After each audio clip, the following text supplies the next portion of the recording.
Oh my goodness. A breaking news Wednesday. It is 12:39 right now on the 27th of August. And the reason why we're a little bit behind, folks, as you probably already know, Sarah, is the fact that Kyle Hamilton is your newest and highest paid safety in the National Football League. It's a massive contract extension for the former first-round pick in 2022, and we are here to break it all down. Eric DeCosta just met with the media a few minutes ago. We've got players that are being claimed right now that the Ravens won't have a chance to be on their practice squad. Literally as we speak, Bo Braid and Jalen Armour-Davis are headed elsewhere, and we got a lot to get into, including 6 minutes from now, when one of the undrafted rookies, Sarah, who made this 53-man roster, Jay Higgins, right, out of Iowa, the linebacker, his father, Roy, who's been a huge favorite of this fan base on Twitter, will join us live here inside the vault. Need we say any more? There's a lot going on right now, but let's get into it. Your instant reaction to number 14. This is a player who is a homegrown Raven, obviously. They caught a lot of flack, if you remember, back in 2022 when they used that 14th overall selection on him.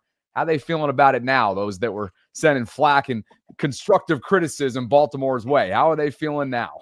They're maybe a little bit jealous at this point, a little bit jealous. Bobby, as you said, news is flying in, but Kyle Hamilton is the biggest. How did I react? My reaction is probably the same as the Ravens flock.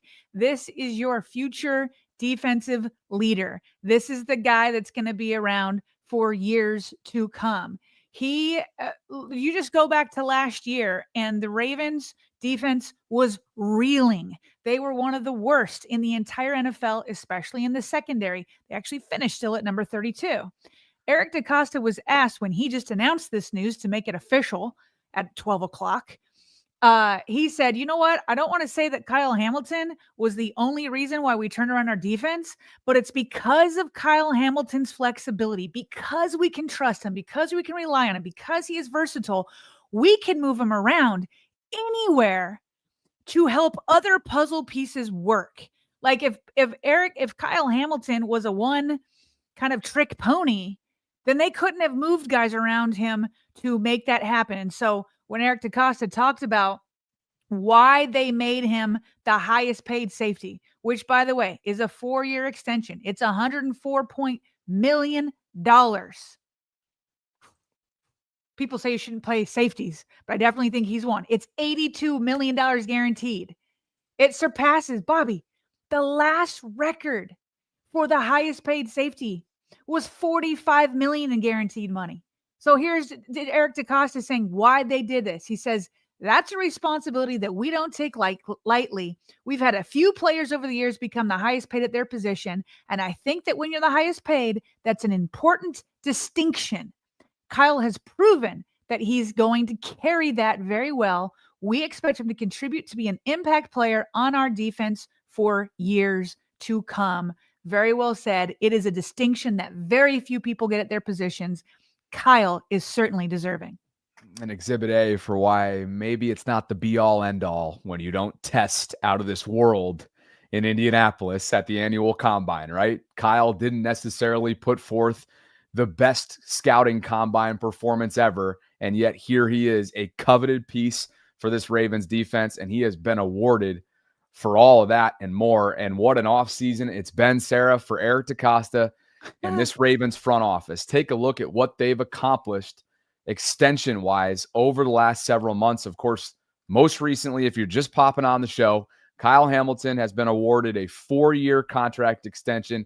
It's over $100 million, and he is the NFL's highest paid safety as a result. We know Derrick Henry isn't going anywhere at 30 years young. He signed a 2-year, $30 million deal.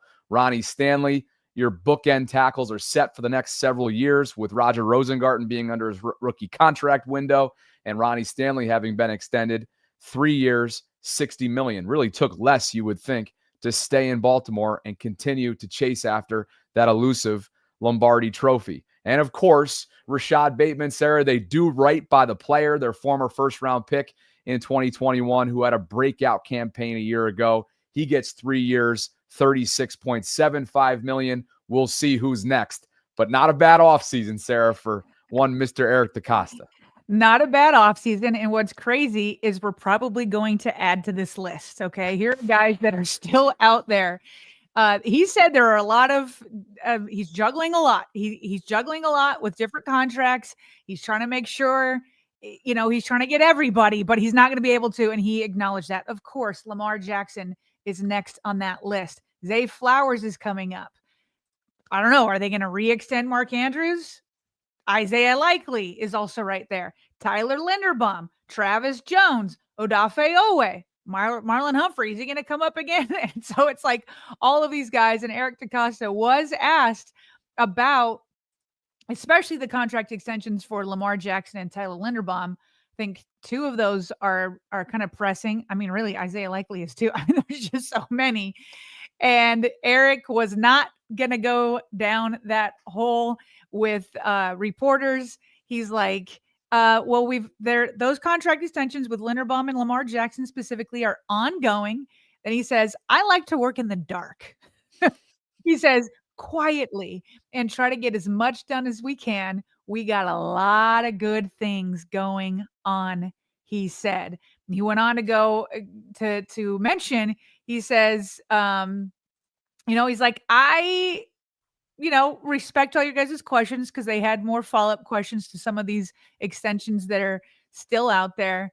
And he's like, it just doesn't bode well to talk about it publicly. He's like, I have found that it hurts the negotiation process more than it helps. And I'm thinking to myself, yeah, no fake. Like, think of like the Stephen A. Smiths of the world who just like want to put a wedge all the time, really for ratings purposes, it seems to me, between player and team. Like, that's what they did with Lamar. They made it look so bad that it was completely like you couldn't repair it at all. So he's like, no, we're not going to be talking about that at all. And many times agents don't either, which is why we all kind of knew Kyle was out there, but we've heard nothing until today. Yeah, this is what they do in the dark, right? To use his words, like you said too. So it feels like EDC. Edgar Allan Poe type language. Well, what a play on words, given the Ravens, right? there you have it. But this is your breaking news. Kyle Hamilton is officially a newly extended Baltimore Raven. And just so you know where he falls, again, atop this list of NFL safeties in terms of compensation, Kirby Joseph falls beneath him at 21.25. That's his on average annual salary, annual type of number here and figure. 25.1 is how the market was just reset annually by Kyle Hamilton. Antoine Winfield, Derwin James, Budda Baker, your top five, again, led by Kyle Hamilton. And Sarah, I'd be remiss if I didn't revisit a conversation that I had with one Derek Hamilton, Kyle's father. We talk about him often here on the show. Sometimes you even call Kyle Derek, and that's why we end up talking about him. Derek, of course, is a professional athlete in his own right, a former one, I should say. Played professional basketball overseas. One of the main reasons genetically why Kyle has, Sarah, the skill set that he does. He's so rangy, right? He affects footballs and visions up at the line of scrimmage. We know how much of a chess piece he's been for Zach Orr in year one as a defensive coordinator. I just want to quickly revisit big statements made, lofty statements made by his father, Derek, with me back in the spring of 2022, not long after his son was drafted by the Ravens. Listen to this. 12 years old, I showed him Sean Taylor. I was like, that's what you want to be. And so he takes Sean Taylor athleticism, Ed Reed's film study, Tyrann Mathieu' instincts, and Derwin James' range. So I think if he reaches his potential, those things are in reach, but he has to work hard for it. Nothing is given. And now he starts back at a 0 star, like I like to say when he went to college. The spring of 2022. Wow. And Sarah, I remember while I hopefully didn't show this body language on my face in that moment while interviewing him, I remember kind of thinking to myself, all right, dude, like, you love your son. This is great. Yeah, I love how you love your son. But what are we doing here? And now a couple years later, I think, I could stand corrected on that thought that I had, because he is well on his way and Pops knew. So salute to the Hamilton family. It's a big day for them and company. And Sarah, speaking of family members, Mr. Higgins, Mr. Roy Higgins, Jay's father, one of the 3 undrafted rookies who have made this 53-man roster in Baltimore, just popped into our live chat in our waiting room. So we're going to bring him on momentarily. Anything else that we need to wrap up before we get to Mr. Higgins? I just want to say this about the defense. The Kyle Hamilton contract extension. Sorry, I think there's a little delay there, so maybe that's why I spoke over you. But I just want to say this about the defense. Eric DaCosta really has the foundation of it. When you have Nnamdi Madubuike, who we paid recently, and then you've got Roquan Smith as a leader at the linebacker spot, and then you've got Kyle Hamilton with them. Right now you have Marlon Humphrey, and then at each spot where you have veterans, you also have up and coming younger players. So along with Marlon Humphrey and of course Jair Alexander and Chidobe. By the way, somebody sent me the pronunciation guide. Chidobe Awuzie. Did I do good that time? Let me know, chat. And so you got these young guys to go with them. And so you've got Nate Wiggins as the up and comer. You've got Malachi Starks now right next to Kyle Hamilton, and you've got Travis Jones coming up along with some other guys. And so it's just a really well-balanced defense. And right here, now we're going to have a chance to talk about who's going to be the running mate next to Roquan Smith. Right now, we're thinking it's Trenton Simpson, but watch out Jay Higgins, who just took the training camp and the preseason by storm. And Bobby, to me, the guys in front of him, while I still think Trenton is going to be the guy because he has that for this year, because he has that experience, watch out for Jay Higgins because he's been an underdog and he might need to come out here and take other people's jobs. He has been an underdog, as most undrafted rookies are, but to your point, he was anything but through preseason, and because of it, PFF had him as the highest graded rookie linebacker from the last few weeks of preseason football. So it's a 90.9 overall score. Jay obviously is fired up about this opportunity. I'm sure his family is as well. In the Ravens Wired episode they put out, or I should say Ravens Productions put out a piece, he was quoted for saying as follows, and I think this is a perfect segue into his father joining us. Quote, "Sitting with my family, not hearing your name called. That was a dream of mine, to hear my name called. You just start questioning, is this really what I'm supposed to do? Am I really supposed to be a football player? Am I as bad as all the articles say I am? It just feels good knowing I'm doing the right thing. I can play in the National Football League, and I can play for the Ravens." Sort of a chilling quote there from one Jay Higgins in what was released today from the 3 undrafted rookies that made this 53-man roster. Let's go right to the source of the Higgins family, Sarah, who has made himself a name on Twitter, just getting all fired up about this and kind of leaning into who's become a fan favorite, an underdog, if you will, and that is Jay Higgins. His father, Roy, Mr. Higgins, joins us right now live on the Vault. And Roy, congratulations to you and your family. Let us know if you can hear us. I think you might be frozen at the moment, but if you can hear us, please tell us what the last few hours have been like for you and your family.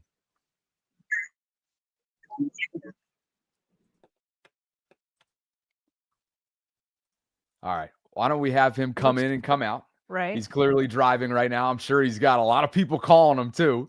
So Mr. Higgins, if you could just come in and then come back out. I'm going to kick you out of the room right now just so we can reset the connection. And just try that link once more, and I'll DM him, Sarah, on Twitter, just in case he didn't hear that.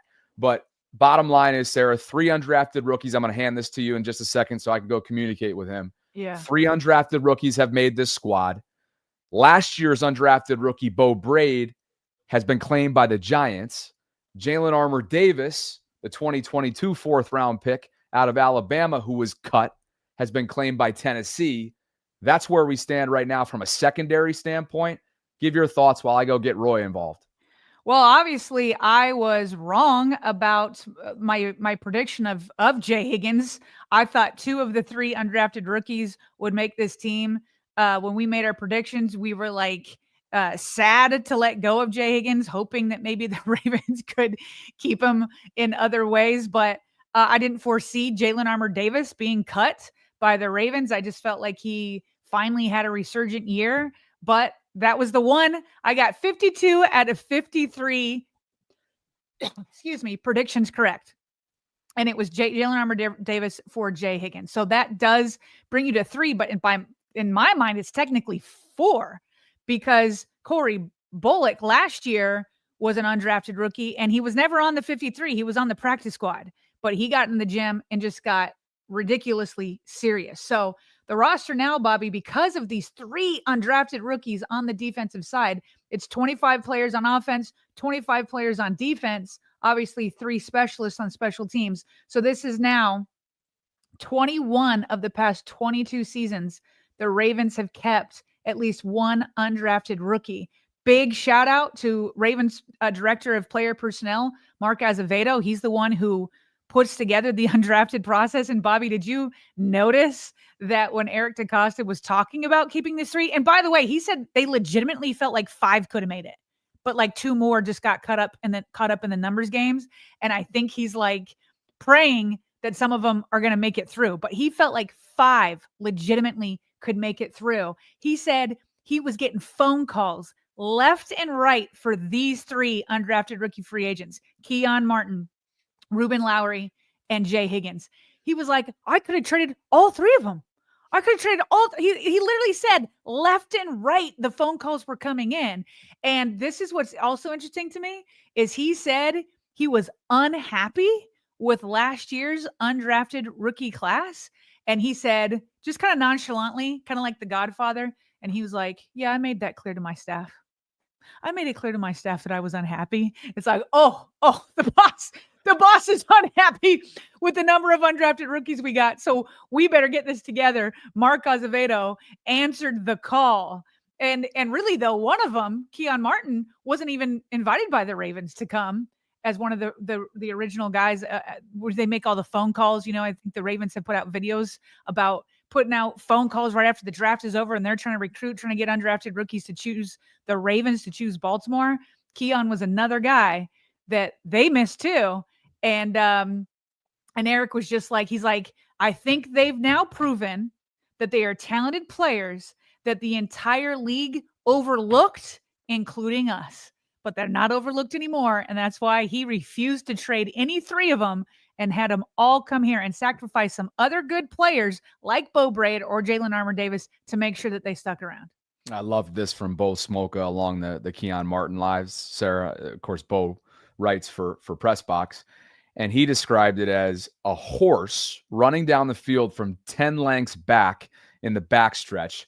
Martin was a tryout candidate at rookie minicamp, but stormed into contention over the past month with his splash plays on defense and consistent work on special teams. So if you're looking for this year's underdog story, somebody who's been overlooked, to use your words, look no further than Keon Martin, who joins this team along with, like we've mentioned a couple times now, 2 other undrafted rookies on this 53-man roster. Let's get a quick read in here. We'll give Roy Higgins, the father of Jay, one of those 3, an opportunity to see if he can get his connection down. We'd love to have him in here and talk a little bit about his big 24 hours in the Higgins family. Just a massive milestone for them in just a bit. But first, this episode is brought to you by our friends at Be More Around Town, and that is Baltimore's premier road trip and tailgate company. You guys know the drill at this point. Our summer campaign comes to an end with them today, but what does not come to an end in any stretch of the imagination is what they have coming up. They're just beginning. The campaign might be coming to an end, but Be More, Sarah, is just getting started because we are about 10 days away from September 7th, and that's when the Ravens will travel back for a rematch with the Bills. Their tailgate and the road trip itself is going to be hosted by the great Chris McAllister, former Super Bowl champion Baltimore Raven. He joined us a few weeks back to talk about the trip. We're excited to tell you all about that and have you learn more by clicking on the link that's included in the show notes. There's also one for you right now in the pinned comment live chat. I mean, look, the amount of options you have this upcoming season, Sarah, not just for big-time games to attend because of how much of a Super Bowl contender this team is, but when you add in some of the opponents, right? Detroit on Monday Night Football, at Kansas City, you know that's going to be one that's memorable.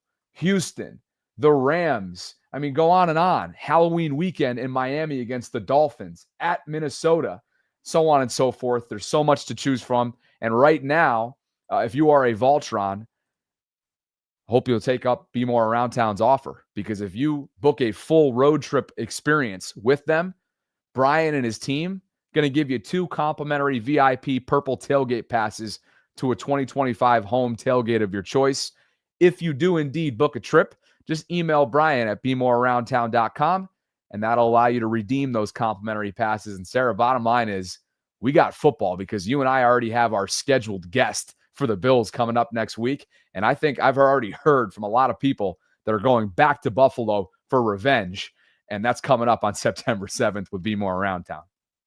Yeah, and once you inform me, just because I always like to make sure, I like to eat, Bobby. I like to eat, especially when I'm traveling, especially when it's, a game and all that kind of stuff. When you were telling me about the food at the tailgates and when you're traveling, you will not go hungry when you're out with Be More Around Town.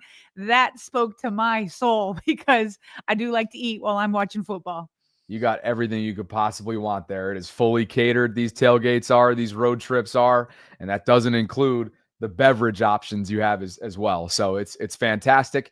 We really appreciate the opportunity to partner up with Be More Around Town this summer. That concludes our campaign. But again, they are just getting started. BeMoreAroundTown.com, pinned comment, show notes, you name it. Go search it. And hopefully I'll have a chance to see some of you guys at a tailgate or two, or perhaps a road trip this upcoming season. Partner, we may have to unfortunately move forward without Roy because I don't think he has the connection right now with wherever he is. So, Mr. Higgins, if you can hear us, maybe when you get to your destination, or keep coming in and out using the link that we sent you over Twitter. But we just can't see you in the waiting room, unfortunately. So it's just kind of happening in real time right now. Sarah, I think we got to keep our conversation moving with this roster breakdown. Yeah. So, and maybe it won't work out for him today. We can always revisit when he's like home and maybe he has a Wi-Fi connection, all that. We would definitely love to hear from him. But before we get back to the roster, there are so many super chats here. So why don't we take kind of like, you know what I mean? Can you tell I'm a little, I know you're DMing with him. So let's slow down for a second. We'll go and get everybody's reaction on Kyle and some of the initial cuts. Then on the other side, I think we can look deeper into who beat out whom for different positions. Plus, Eric DaCosta gave us some good information on some injured players, which I think is important.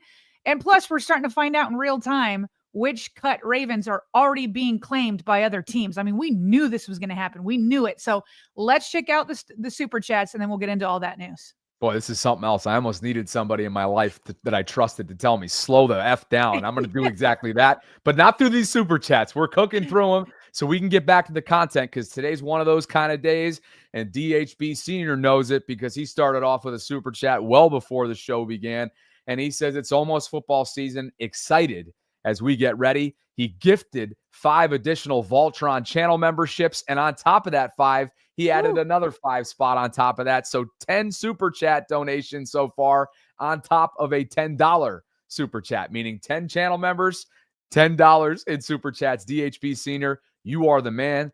Ravens fan 1973, that's AKA John R, gives us a super sticker. And Sarah, on top of that, he's celebrating 3 months of channel membership. Nice. Hey, it's a great day to become a Voltron. What a great day. You'll remember it always.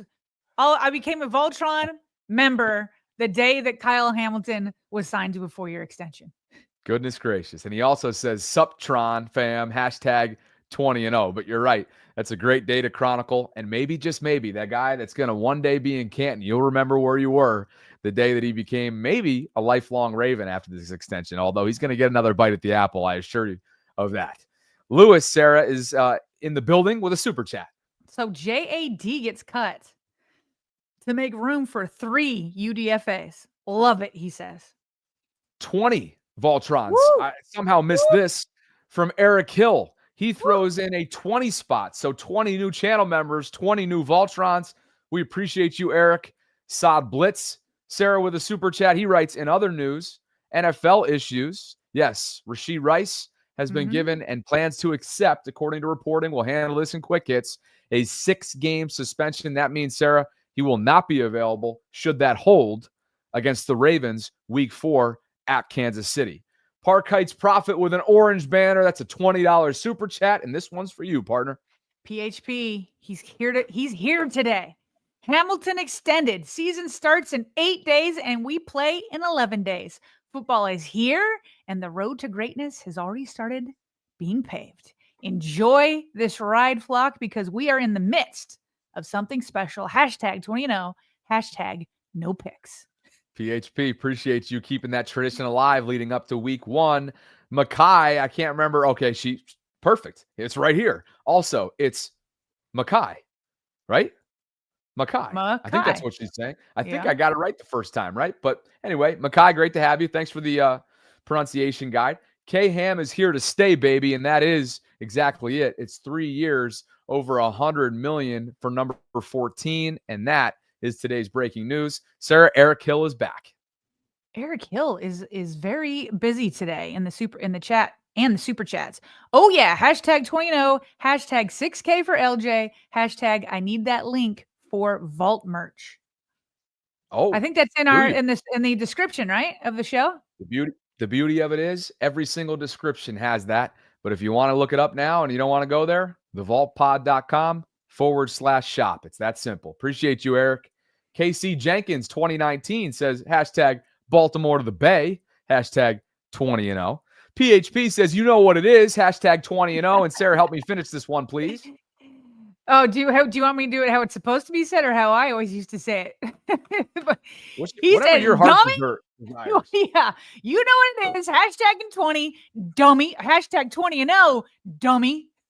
And take another one from PHP because he's feeling good today. He's feeling real good. That's why he's doing $14 super chats. He is a Raven for life. Hashtag 20-0, dummy.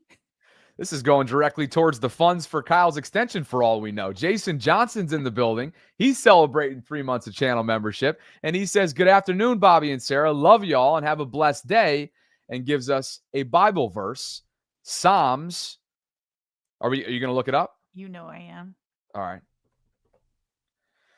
Let's see what we got here. What's the NKJV? Do you know? It's New King James Version.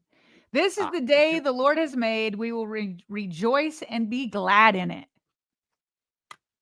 Appreciate you, Jason. It's a great day to rejoice. Amen to that. Thank you, Jason.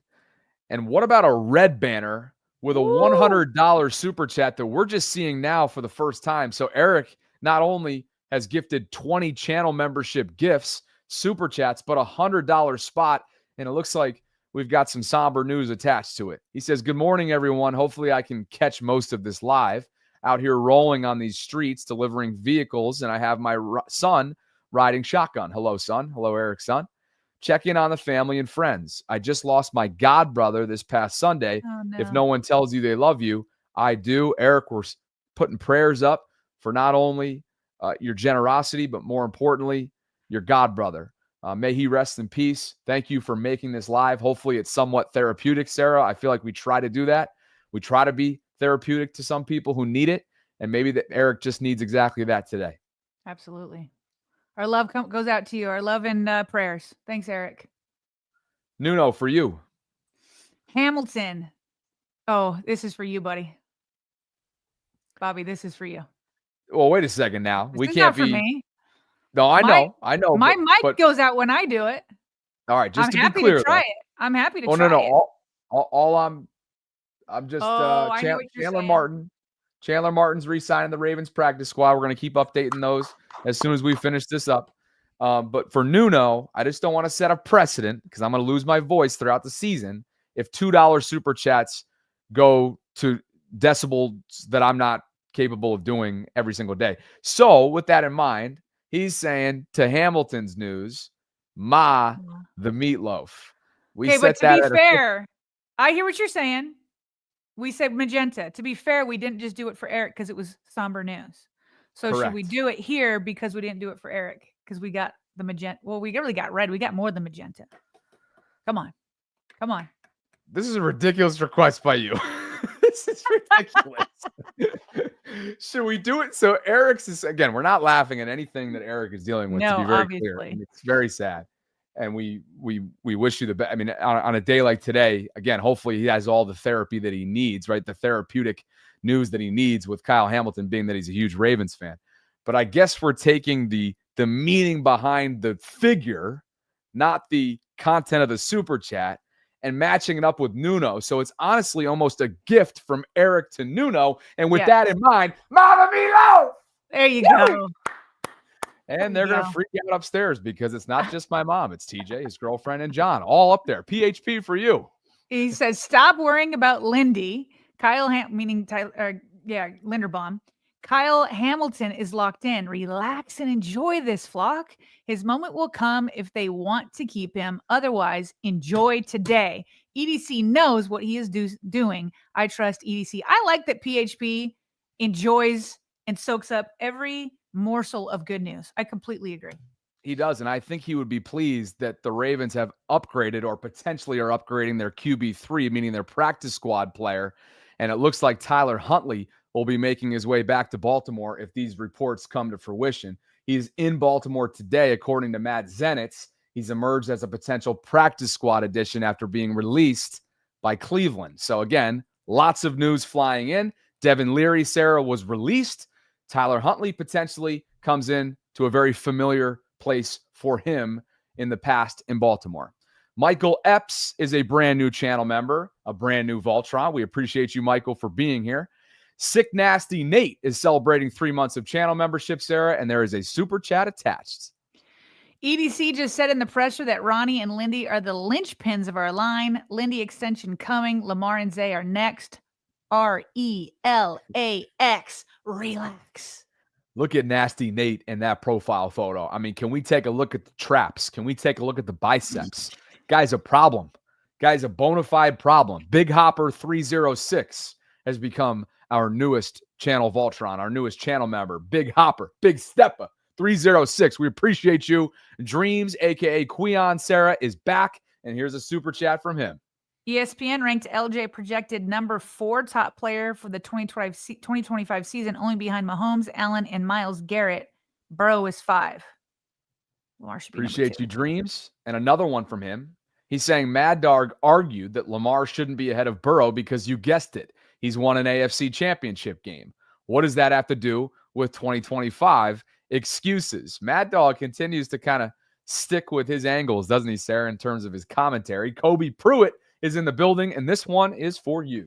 Kyle's deal almost feels like a steal because paying him as a safety when he's actually an elite strong safety, slot corner, sub-L linebacker, all at once. It's true. Appreciate you, Kobe, for being here. Ready Eddie 021 has become our newest channel Voltron. Lots of new memberships today. Lots of gifts are going around. We appreciate you guys for being with us on this Kyle Hamilton Extension Wednesday. That's the breaking news. We're 35 minutes into this content. We've got one more super chat, and we got to talk about this 53-man roster.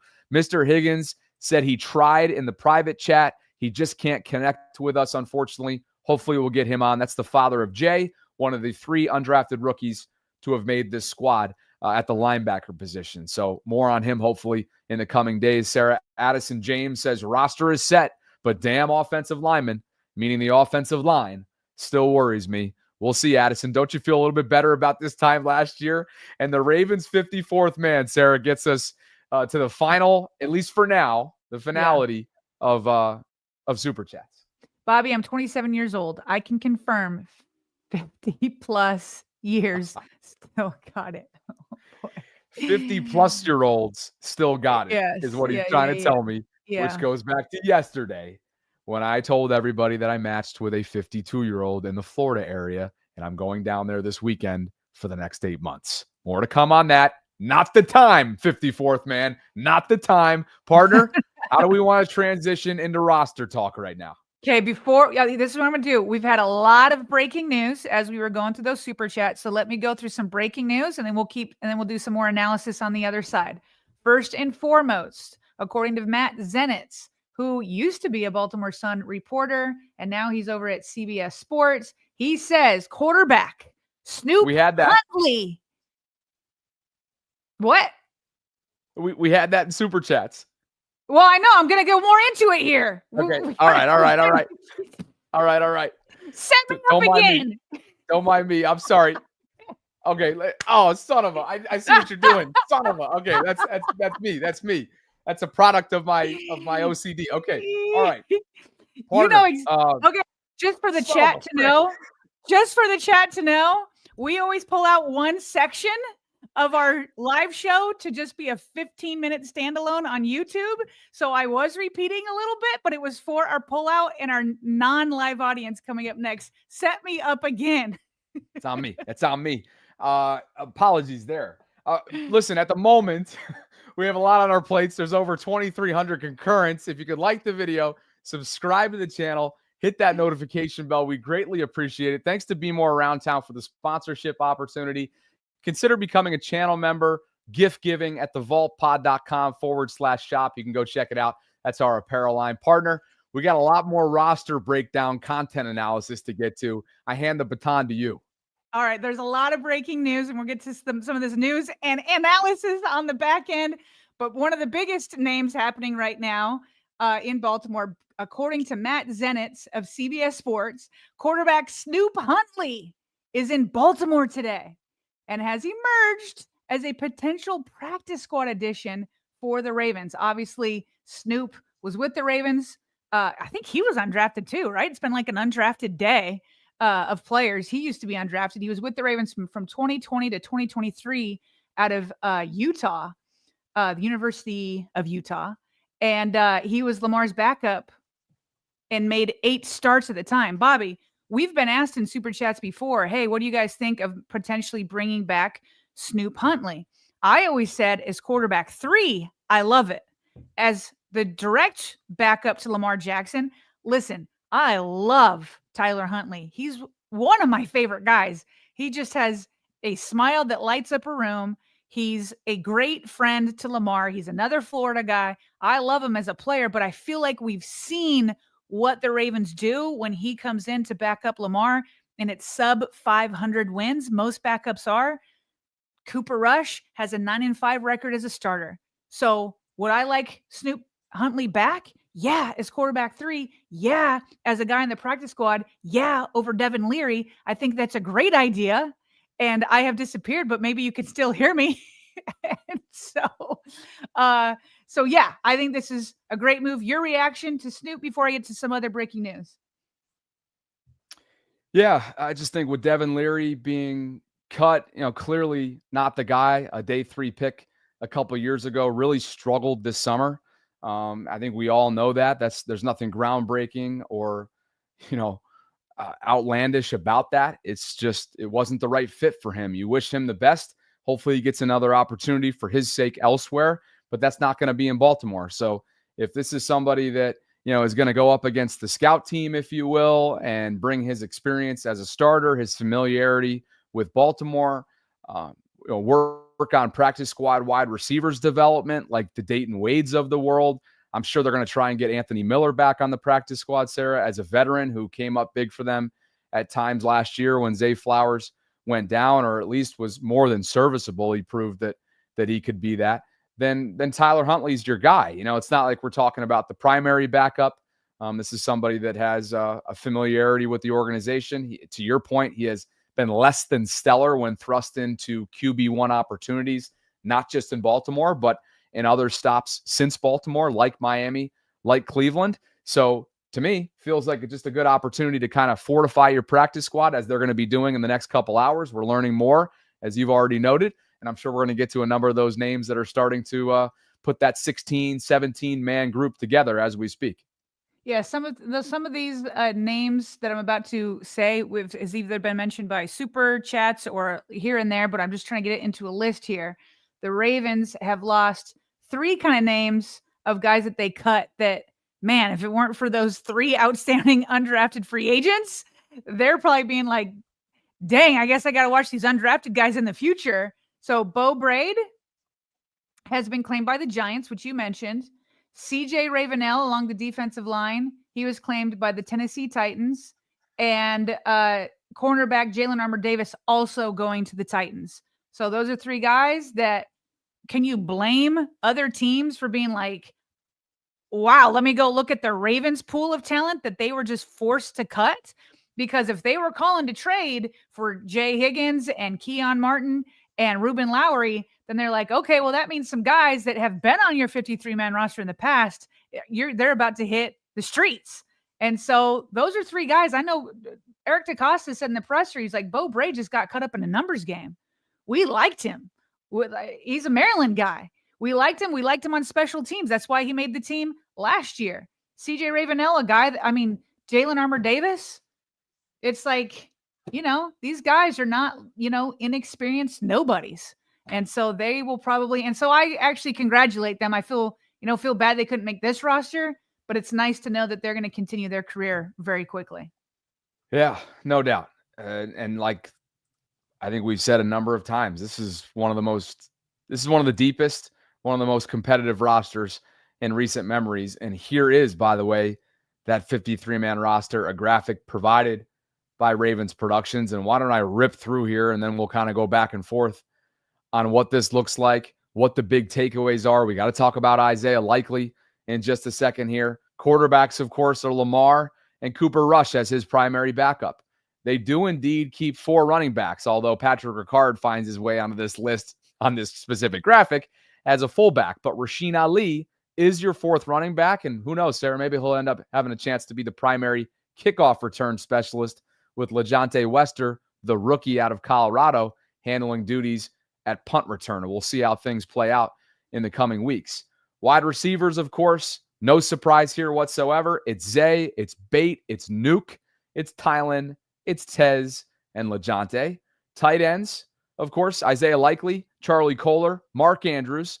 We might as well talk about Likely now, Sarah, since we're at the tight end position. Yeah. He will not be placed on injury reserve, meaning that suggests that the Ravens hope for him to be back. And Eric DeCosta said as much in the early part of the season, meaning prior to the first 4 weeks, or at some point, let's call it before week 5. If they didn't feel like he'd be back within the first 4 weeks, probably would have ended up being an IR candidate. And Sarah, hopefully they don't rush him back whatsoever. He has been seen. Jeff Zaribek has mentioned on the collective that he has been seen around the facility. He looks good. The boot is off. And so perhaps, maybe not week 1, but perhaps at some point in those first couple weeks, they hope to get number 80 back out there. Yeah. And it's also notable that they didn't, try to add more tight ends to make sure that they could soften the blow if they felt like he was not going to be there. I think it's pretty clear that they're banking on that. That doesn't mean that he 100% will be back in the first 4 weeks. I think they did this with Marlon Humphrey a few years back, and Marlon didn't end up coming back in the first 4 weeks. He just didn't quite make it, although he was close.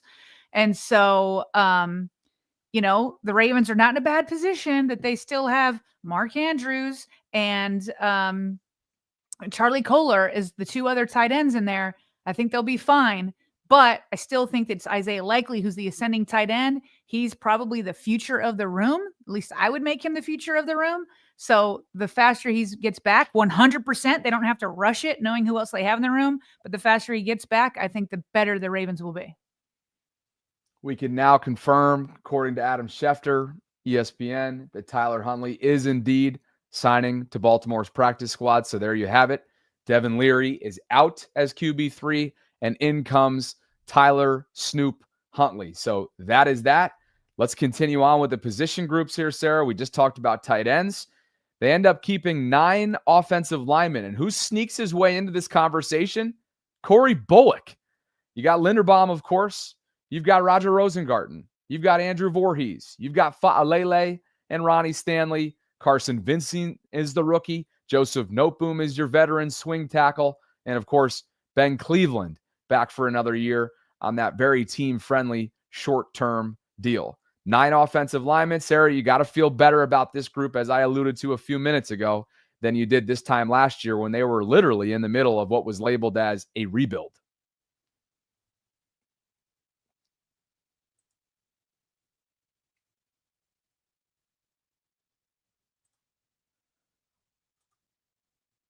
Sarah, you got yourself muted there.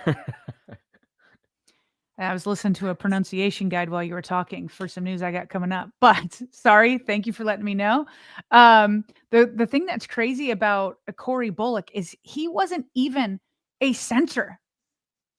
That was not his position that he played extensively in college. So what he did over the summer, and Ryan Meek wrote a great feature story on him, is he went to Arizona and rented out a place to go work out all the time. at an offensive line performance place. And he just started working to become a better center. And so an off season of all that work, he comes back and beats Nick Samac, who had that roster spot last year. So he beats them out. And technically he also beat out, because there were only 9 spots, the 7th round pick, Garrett Dillinger. And how about 2nd-year undrafted free agent, Darian Dalcourt? I mean, it's all of them. It's just another testament that the Ravens, it doesn't matter your background. It doesn't matter. If you put your head down and go to work and just are hungry and play well and stack practices, they will put you above other people that have more time, because they're just looking for the best players. I don't care what the background is. I don't care what you've done. It's like, what are you doing now? And so Corey Bullock is a really, really cool story of how you can just, again, come from behind and win over minds and hearts. Well said. There's plenty of underdogs and plenty of underdog stories to lean into this year. Shifting over to the defense, John Jenkins, Nnamdi Madubuike, Aeneas Peebles, Broderick Washington, and Travis Jones are your 5 defensive linemen. Sarah, John Jenkins got a little bit of pub yesterday because he wasn't at practice. Folks thought that there may have been a handshake deal there. I don't even know if there was a handshake deal that was possible, given the IR corresponding moves and whatnot. So he finds his way as the backup nose tackle onto this roster. They brought him in well after free agency to back up Travis Jones. Michael Pierce, of course, is retired. Aeneas Peebles had a nice summer as a day 3 rookie of theirs out of Virginia Tech. And we know what Brody and Nnamdi are to this defensive line. Any thoughts on this grouping? I think it's pretty much as I predicted, although I was wondering if they might do a handshake deal there. But I don't think there was much mystery on this one, so we can keep moving. Yeah, I agree. And that brings us to linebackers. And of course, they got inside and outside numerically listed here for us on this linebacker position grouping. So Roquan, of course, and Trenton, the projected inside linebacker starters this upcoming season. Jake Hummel, of course, makes this roster. There was some chatter around him, Sarah, just given the emergence of Jay Higgins. But when you literally on day 2 or 3, if memory serves, go and get your Chris Board replacement in Jake Hummel as a special teams ace, and you pay decent money for the position, maybe, I don't know if decent's the right word, but you at least have enough interest in him and going to sign him that early on, you figure that he's going to be in part of your plans. And it looks like that is indeed the case. Teddy Buchanan, a rookie, makes this 53-man roster, friend of the show. Mike Green, of course. Jay Higgins, an undrafted rookie that we've discussed. Kyle Van Noy, the vet. David Ajabo sneaks his way into this roster. Tavius Robinson, a bona fide lock. And, of course, entering his contract season, somebody that's expected to hover around that double-digit sack category again, Sarah, is Odafe Owe rounding out the room. What do you think of the linebacker list? So let's go middle linebacker first, and hopefully we can get Mr. Higgins back, hopefully tomorrow or something like that, to talk about it. But Jay Higgins led the FBS with 295 tackles over his final 2 seasons at Iowa. And so it's like, why did he go undrafted? People point to the combine. He had a disappointing 40 time. This all sounds so familiar with other legends for Ravens. He's a bit undersized at 6 foot, 230 pounds. Remember, Ray Lewis was undersized, and Terrell Suggs ran a slow 40, all that kind of stuff. But he just came out. He had an interception in the first preseason game, that opener. He sealed the win with the pass breakup. He had 2 turnovers overall. He just kept making plays. And so I said this earlier, Trenton Simpson has won the job. I think that's been made clear to be next to Roquan Smith. But he won the job last year too, and he lost it by midseason. So we've just talked about other guys that have lost their 53-man roster spot due to these undrafted rookies. So now the guys that are still on the roster but ahead for now on the depth chart, they got to keep looking behind them, because there's no way Zach Orr is a former undrafted free agent. You don't think he sees himself in Jay Higgins? You don't think he's going to give Jay Higgins every opportunity if he deserves it, if he keeps stacking games? So, we might still be a year away, or maybe Trenton Simpson it all clicks for him. John Harbaugh, I think earlier this week, was really talking about how impressed he was that Trenton Simpson is starting to process the game more quickly, and so he's able to have better reactions. So John Harbaugh was very complimentary of him, but I just don't know that the competition, the end of the competition is written in ink. You know what I mean? It's still that time. The outside linebacker group is pretty much as we expected. I think Odafe Owe was saved by Adisa Isaac's injury. I don't think they would have been able to keep him otherwise.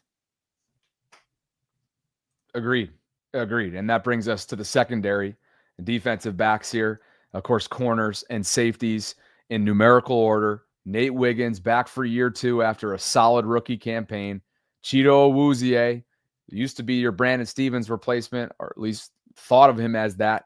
We'll see what happens with Jair Alexander's health. He has not practiced since August 9th, but of course, Jair makes this roster, as does Chido. Kyle Hamilton, the newly extended Raven. He is the face of this defense alongside Roquan Smith. Sanusi Kane, the second-year player and a safety and a special teams big hitter from Purdue, makes this team. Malachi Starks, of course, your first-round pick from back in April. TJ Tampa, coming off a rookie campaign, I think that left a lot of us wondering, well, what is he? Because we didn't see a lot of him. He's going to have a chance to show and prove who he actually is this upcoming season, should he stay healthy. Ruben Lowry and Keon Martin back-to-back numerically, Sarah, and back-to-back UDFAs that make this team, again, 2 of the 3 total that make the 53, along with the aforementioned Jay Higgins. And rounding out this group is Mr. Veteran himself, Marlon Humphrey, one of the longest tenured Ravens, if not the longest tenured on this entire team. I want to say he's a 2017 player or 2016, somewhere around there. Those are your defensive backs. What are your thoughts? Well, let's start with the cornerback position first. So Eric DeCosta was asked about cutting Jalen Armour-Davis, and he said it was agonizing. He said it was a tough one. Obviously, Armour-Davis, they drafted him 4 years ago. And so they've been trying to develop him, and he's been injured for most of his career, but he stayed mostly healthy during training camp in the preseason, and I thought he played well. Here's some things that went against him. Eric DeCosta was just straight up. He's like, look, Jalen Armour-Davis is in his last year of his rookie contract. He's like, Keon Lowry, or excuse me, I just put together 2 of their names. Keon Martin we're going to have him under contract for years to come. So even if they were like even, which I still think Keon obviously flashed more than Jalen Armour-Davis, but even if they were even, he would still want to keep Keon because they're going to have him under contract, super cheap as an undrafted guy. And so why would you choose one over the other? Why would you choose Jalen when he was about to go out the door next year anyway? So the other thing that he didn't mention, but I want to point out here, is that you think about it, the Ravens had a ton of outside corners. Okay. Marlon is one of the guys that can play inside and outside, but almost everybody else is outside. You look at Jair Alexander's snap counts. You look at Chidobe Awuze's snap counts. You look at TJ Tampa. Obviously, Nate Wiggins. They're all getting snaps on the outside. So it's only Marlon Humphrey. And now Keon Martin. Look at where he was in the slot corner throughout the preseason. He had 91 snaps there compared to the outside corner spot with just 7. He did a lot of special teams too, as you can see, even once was at free safety, but that's where he was the majority of the time. You look at Jalen Armour-Davis, he's like almost the complete opposite. He was in the slot 8 times, and then he was outside 61 times throughout the preseason. And so it's like, not only do you have the contract situation going against you, but the Ravens are chock full of guys who can play on the outside. They need some more guys in inside nickel besides Marlon Humphrey. So I think that probably gave a leg up for Keon Martin. Now over at safety, why do you choose Ruben Lowry over Bo Braid? Because Bo Braid wasn't in his last year of his contract. But I think that obviously Lowry just being a playmaker, literally starting from rookie minicamp, you're hearing his name, then it goes into the rest of the spring of the OTAs, and then training camp. And he just never stopped. He kept stacking. But on top of it, his versatility probably helped him. Remember, he came in as a cornerback, ended up learning a ton of spots, and he's making the team as a safety. And rounding out this entire graphic here are the specialists who we knew would be shoo-ins. Jordan Stout's your punter and holder. Tyler Loop is your kicker. And Nick Moore is your long snapper in terms of designated for return, meaning like reserve/injured list. That is Adisa Isaac, who begins the season on IR. What about non-football injury? That's the reserve non-football injury list, aka NFI. Emory Jones Jr., Sarah, we learned today that he had a procedure on that shoulder, that labrum setback not long after the combine. So that's what he's dealing with. He's their day 2 pick, right? He was a 3rd rounder out of LSU. So that's where he's at. And then the reserve physically unable to perform list, of course, the lone player, Darius Washington, who tore his Achilles during a conditioning session earlier on this offseason. Hopefully at some point he'll be back for a closing stretch type of opportunity, but trying to predict that is good luck. So that's that. You have more on Emory Jones, again, the 3rd round pick out of LSU. Yeah, so with Emory, I think we already knew about the surgery in the shoulder, right? But what was asked finally, and I had the same question, was, did the Ravens know? And Eric DeCosta was like, yeah, we knew he had a surgery a week after the combine. So that's obviously much sooner than when they drafted him. So they knew. And he was very clear that he still is looking forward to seeing him this year. So you and I, and why I think this is news, you and I are like, boy, oh boy, are we heading into a redshirt rookie year with Emory Jones? That's kind of what I've been assuming, because he's missed rookie camp, OTAs, and training camp, and it's tough to get it back as a rookie to get back in there. At this point, Eric DeCosta isn't giving up on that hope. He says he can't wait to see him out there at practice, and he was like, I still think he can contribute this year. So to Eric, it's not lost. I would still exercise caution and patience, but Eric wants to see him. Then he says this, he kind of finishes up. He goes, quote, the one thing I can tell you about Emory is he's a physical, combative player. He fits our mentality. You can tell Eric is still very excited. So everyone that's nervous about either the backup tackle situation, or if you're nervous about the guard situation, according to Eric, there's still a chance that this guy, Emory Jones, could come in and maybe contribute. And he didn't specifically say which position, but there's some concerns, and maybe he can help alleviate them. There you go. And just to wrap up the waiver claims conversation, because we're kind of just covering good ground here, both with position by position and cuts and claims and so on and so forth. Jalen Armour-Davis, Bo Braid, and CJ Ravenel, they have all been claimed according to Mike Garafolo's official waiver claim list. Okay, so, this means something for special teams, and that category has not been good enough. That phase, I should say, of this football team has not been good enough to John Harbaugh's liking, to his standards in recent seasons. So I'll be very curious to see what Chris Horton's group looks like this upcoming season with so much change, especially having lost the likes of Chris Board and Malik Harrison. So, and Bo Braid, by the way, was a pretty darn reliable special teamer for them last year as an undrafted rookie out of Maryland. So, just two guys that the Ravens are signing back, according to Jeff Zrebeck. Stop me if you've mentioned this. I know both of us are looking at a ton of different screens. There's so much information flying in, so I understand that. So I apologize if I'm repeating, but I know this is a big one. CJ Okoye, the nose tackle that a lot of people were hoping was going to make this 53-man roster. The Ravens were able to sign him to their practice squad. Nobody claimed him off of waivers, so Ravens took a risk there. They gambled. They won that gamble. And then inside linebacker Chandler Martin, which I know Jeff Zrebeck on your show on Tuesday nights with him, Ravens Collective, he's been singing Chandler Martin's praises. He was like, he felt like he could have made the 53-man roster too. He knew that the Ravens really liked him. And maybe he was one of those other guys that Eric DeCosta was referring to, saying there were other undrafted guys we legitimately thought could make this team. But this one, Chandler Martin, is able to make it in. He's another inside linebacker. So that linebacker group just continues to extend in depth all the way into the practice squad. So was that repetitive? Did you say those two names already? No, it's great. That's great stuff. And I'll piggyback off you too, going back to the Jeff well, because a fullback by the name of Lucas Scott, he played for Army West Point, his college football. He is re-signing to the practice squad. And with Pat Ricard, Sarah, having been dealing with this soft tissue setback that we don't know too much about. That'll be something to watch. Obviously, Pat's going into a contract year at the fullback position. It's been an incredible story since being undrafted in 2017. So that's your newest practice squad member, and Lucas Scott. You mentioned Chandler Martin. You also mentioned CJ Okoye.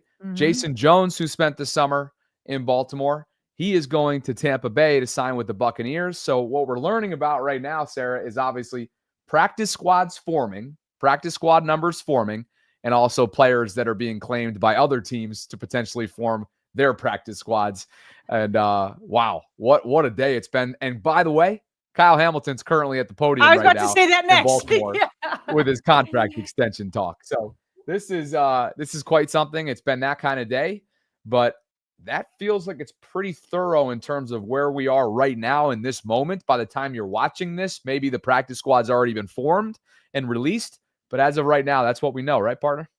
Yeah, so just some quotes. We're probably going to have to follow up on his press conference tomorrow, so that we'll listen to the whole thing and see if there's anything else we need to point out. But he's telling media at the podium right now on becoming the highest paid safety. It's crazy. It's a dream come true. You better believe it's crazy. $100 million? $100 million? I can't even fathom it. Generations of his family are gonna be good. Yeah. He said, quote, "I wanted to get it done. I feel like it would have been a distraction," meaning if it went into the season. So he's happy to get it done. He thanked Mr. Steve Bisciotti, Derek DaCosta, and many others. Let me see if there's anything else.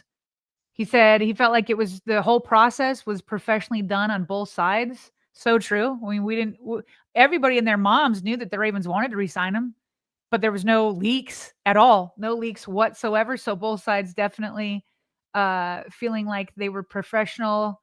And I think that's, of course, this is his final words that I just saw from 19 seconds ago. Now that that's kind of put in the bat in the, he's got it done. He's asked about his legacy as a potential Ravens great, and he certainly is on that trajectory. And they're like, "Hey, what about your legacy?" He's like, "Hey, I know it sounds cliche, but I'm worried about the Bills." That's why they love him. That's why they absolutely love this guy. So to your point, we'll get into the specifics of that more tomorrow. I'm sure there's going to be plenty to get to tomorrow. Maybe we circle back with Roy Higgins, father of Jay, as well. Yeah. So thanks for all your patience today. We do have quick hits. We do have more super chats. We do have patrons.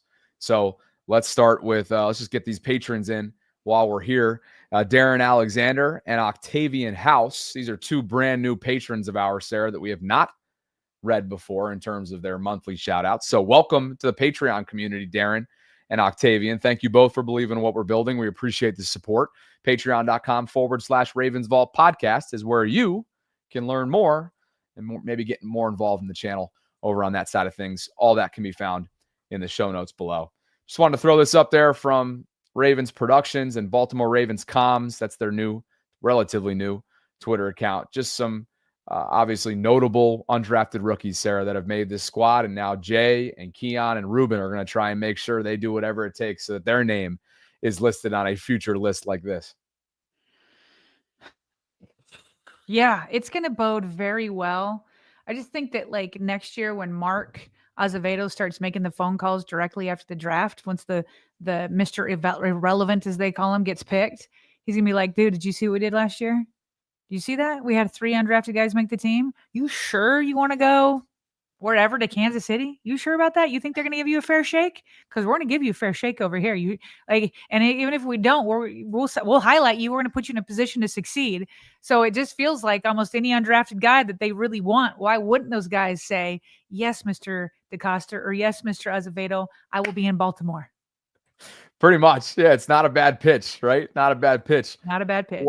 Whatsoever. For those of you that are in the Jersey game, you got darkness falls and purple rises, meaning all black and almost like, I don't know, not color rush, but all purple and with the new alternate helmet, right? So the dates that are with these: Monday Night Football, meaning Lions Ravens, September 22nd at the Bank. That's Darkness Falls. That's PHP's game. I'm dubbing that PHP's game.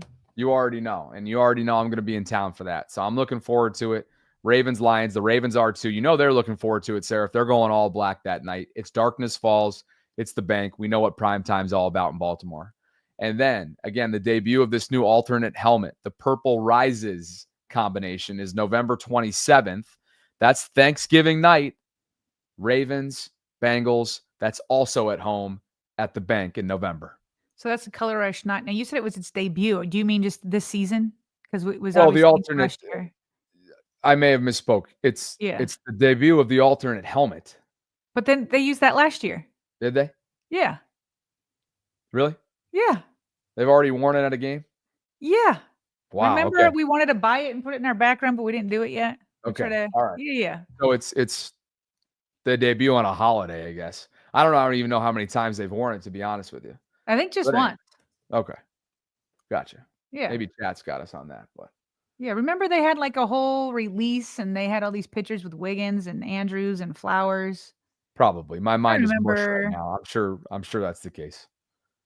You're right. I remember which game it was. Your memory's serving you on it. Mine's not in this moment. Everybody says it's against Thursday the Bengals night versus the Bengals. There you go. There you go. And that was a fun game because obviously it was a shootout, and Lamar keeps winning those.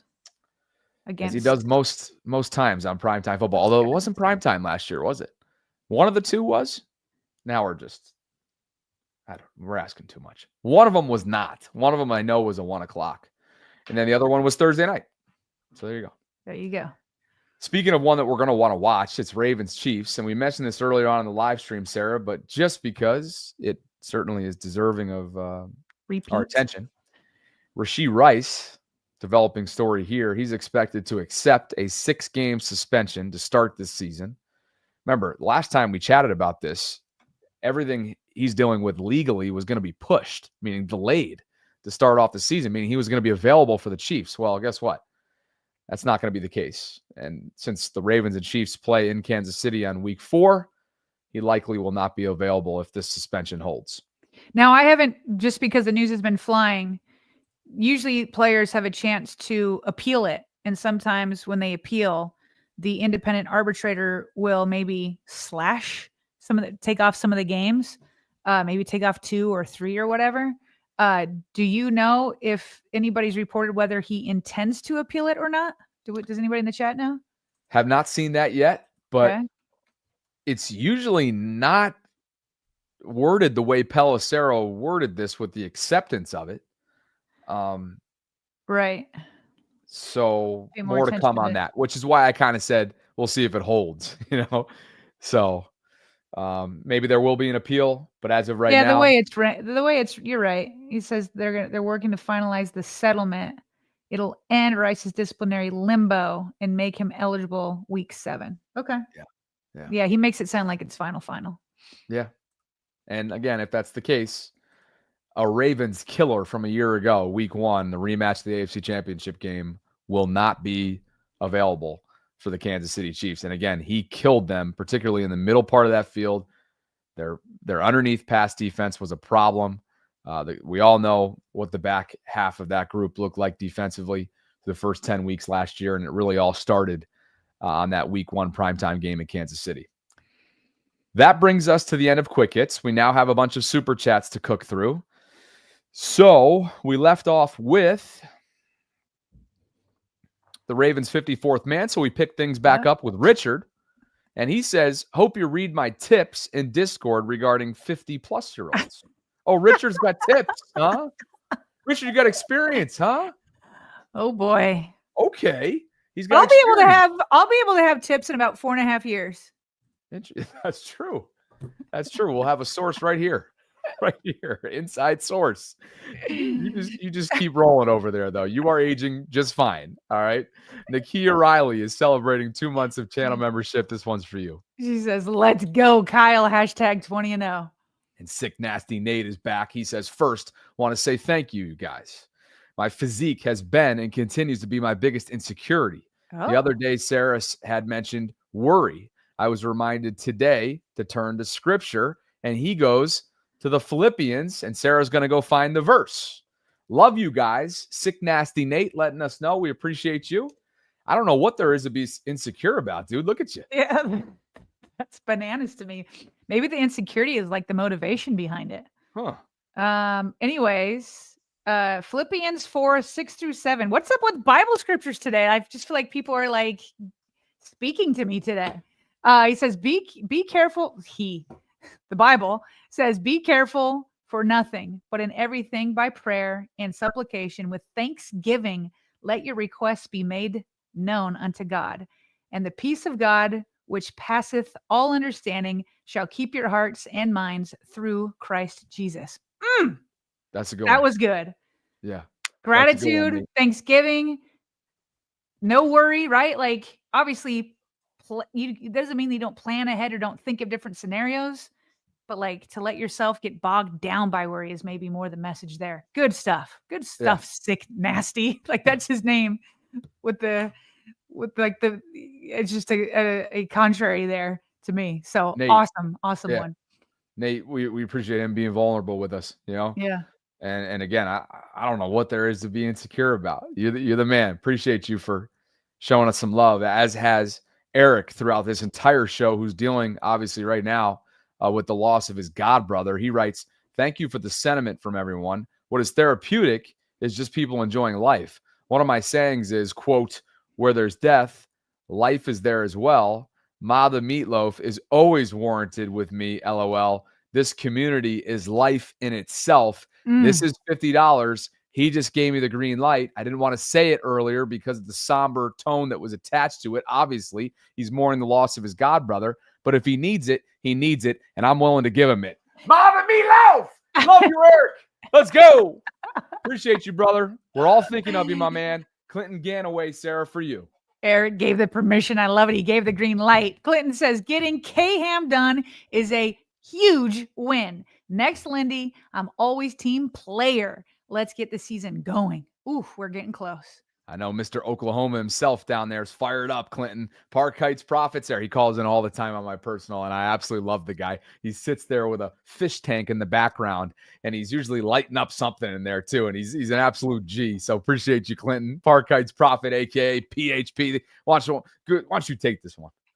He says, it is so dubbed, Sarah, meaning the Monday Night Football game is now the PHP game. Monday Night Football versus Detroit is the official Vault tailgate night. It is the Vault game. Hashtag 20-0, dummy. Hashtag no picks. I saw earlier that people want me to go look up how to say dummy. And I know it's a Baltimore thing, but I do like how I say it also. Yeah. That's probably all. It's a Vault dummy type of label. Yeah. You know, it's but your hey, I feel like PHP is, with it being the official Vault tailgate, I feel like you got to be wearing Vault gear there. Right? I hope so. Although it's a blackout night. It's the dark jerseys. So we've got plenty of dark stuff. We do, and you can still wear your Ravens gear while wearing a hat or a hood. Whatever we have available to you on the vaultpod.com. Maybe the hat makes most sense. Appreciate you, PHP. Ivory Smith II celebrating 3 months of channel membership. And he writes, how come we going back to KC?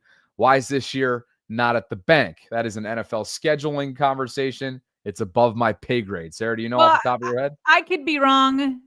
So don't take me. I can look it up. But I'm pretty sure it has something to do with like seating and wins and all that kind of stuff. I think it's preset how like the calculations of it all. But I think it has to do with how much you're winning versus that other team. Yeah. Philippians 4 is one of my go-tos. Eric Hill writes. Appreciate you, Eric.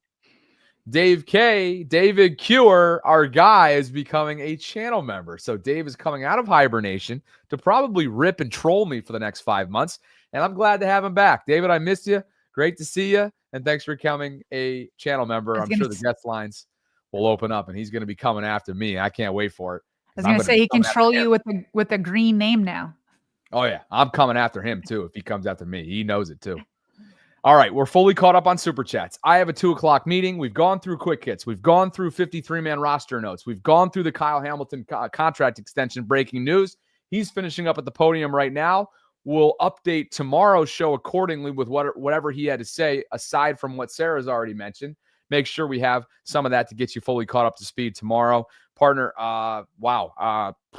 Thanks everybody for your patience throughout this one. This was a jammed one. We tried to get in as much as we possibly could. Practice squads will definitely be formed by tomorrow, by the way. Keandre Jackson is another report that Jeff has out there on the back end for the practice squad. And Brent Urban, to no surprise, is on this practice squad as well. So that's where things are at. I'm sure we'll have the full 16-man, 16 or 17, I think, Sarah, right around there for a practice squad. And that list, I'm sure, will be made available before we're live coming up tomorrow at noon. Probably. Almost certainly. Yes. Yeah. So it seems the chat is surprised that I could be wrong, according to Tila. Sarah, wrong? Uh-oh. I'm either being trolled or I'm being given a compliment. I'm pretty sure I'm being trolled, but I'm going to take it as a compliment. Tila rarely trolls, only if there's a warranted opportunity for her. Maybe, who knows? But anyway, great show. Thank you guys. Thanks to Be More. We really want to say thanks to Be More Around Town. We just finished up a 16 live stream campaign with them, and they were awesome support for us this summer. So BeMoreAroundTown.com if you'd like to get involved in a Ravens road trip with them, in a tailgate experience, whether that's on the road or at home. You guys know that's where I've done my pregame show the last couple years. Brian Snyder and his team, just first class all the way through. And Sarah and I both want to say thank you to him and his group for the opportunity to work together this summer. So hopefully there'll be more down the line. Until then, for Sarah Ellison, I'm Bobby Trossett signing off on this one. I was a little helter-skelter over the last, 60, 75, 78 minutes and counting. But we appreciate you guys for hanging out with us. Thanks for your patience off the top. We wanted to give way for Kyle Hamilton and get you everything that we needed to give you for this contract extension news. So we'll catch up with you on Thursday, if not before, at 12 noon Eastern. If you could, on the way out, like the video, subscribe, hit that notification bell, visit thevaultpod.com/shop if you'd like to check out our apparel line. You can become a channel member or give membership by clicking join. And let us know how we're doing. BaltimoreRavensVault@gmail.com. We'd love to hear from you. For Sarah Ellison, I'm Bobby Trossett. I've already said that. I really got to go now. Talk to you guys. Thanks for spending some time with us here inside the vault.